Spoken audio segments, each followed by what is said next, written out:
Le 24 février dernier, pour les Césars, il aurait pu être sur la scène de l'Olympia, comme Noémie Merlan, Anouk Grimberg ou Louis Garrel, ses complices de l'innocent. Mais voilà, les policiers espagnols et français ne sont pas vraiment sûrs que Jean-Claude Poteau le soit bien, innocent. Pour eux, l'ex-braqueur reconverti en acteur est impliqué dans un trafic de drogue à grande échelle et internationale, pour lequel ils ont saisi une tonne de cocaïne. À 66 ans, l'homme a donc été arrêté et se trouve en prison en Espagne, où son avocat tente d'obtenir une libération. Il est innocent.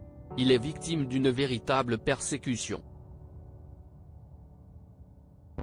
La seule erreur qu'il a faite, c'est de déjeuner 2 ou 3 fois avec des vieux copains, dont l'un est lié au trafic, a-t-il expliqué, pour le moment sans résultat.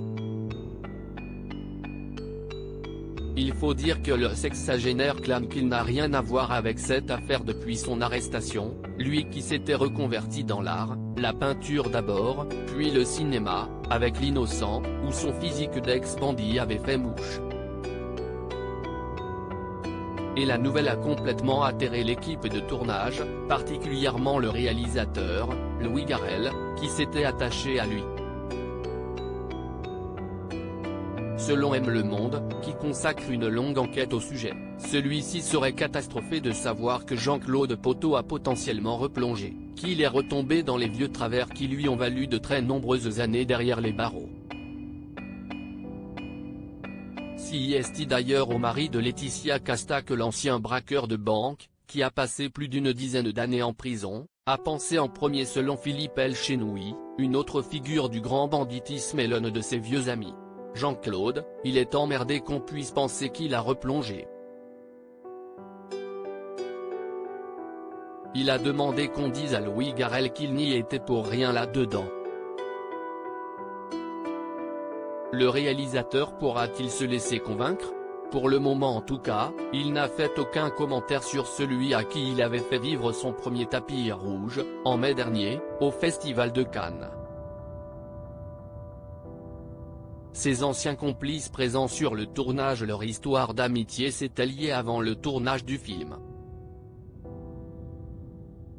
Au moment de la préparation des scènes, Louis Garrel lui demande de l'aide pour que tout soit crédible. Rapidement, il évolue et finit par lui proposer un rôle. Jean-Claude avait un charisme et je sens assez bien les gens qui n'ont jamais fait de cinéma mais qui peuvent jouer. Je lui ai demandé de faire une audition. Il m'a dit ouais amigo, pas de problème, avait-il raconté en octobre dernier sur France Inter. Une audition qui fait mouche et le voilà comme un poisson dans l'eau sur le tournage, quasi aux manettes de la longue scène de braquage du film avec certains de ses anciens complices. C'était très amusant de les observer, de les voir vivre cela comme s'il y était vraiment, en pleine préparation d'un casse, à se chamailler sur la méthode, les rôles de chacun, avait raconté Louis Garrel. Alors ses contacts avec les vieilles connaissances du milieu marseillais lui ont-ils fait oublier ses bonnes résolutions et sa nouvelle vie, qui se passait si bien?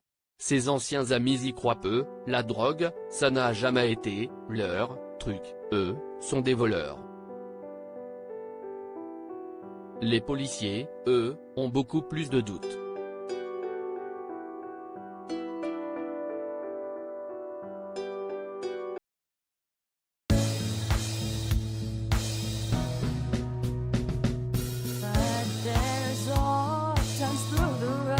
I think you can let me know. Sit down, sit back, let me help